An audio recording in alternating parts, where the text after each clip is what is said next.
You said we could interrupt, so I do have a question. Of course. Are you talking about, at some point or another, we obviously have got to put a grade in the grade book.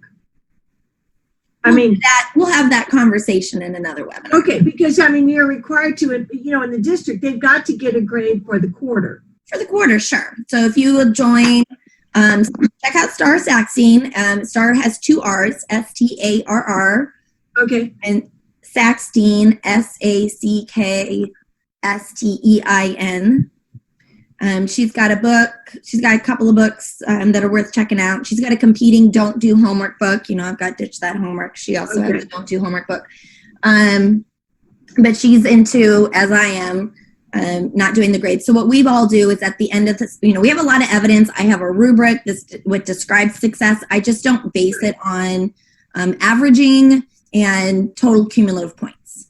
Okay. Did they demonstrate learning or not? And we have conferences with the students, and we agree on their grade. And I've actually had very good success doing that.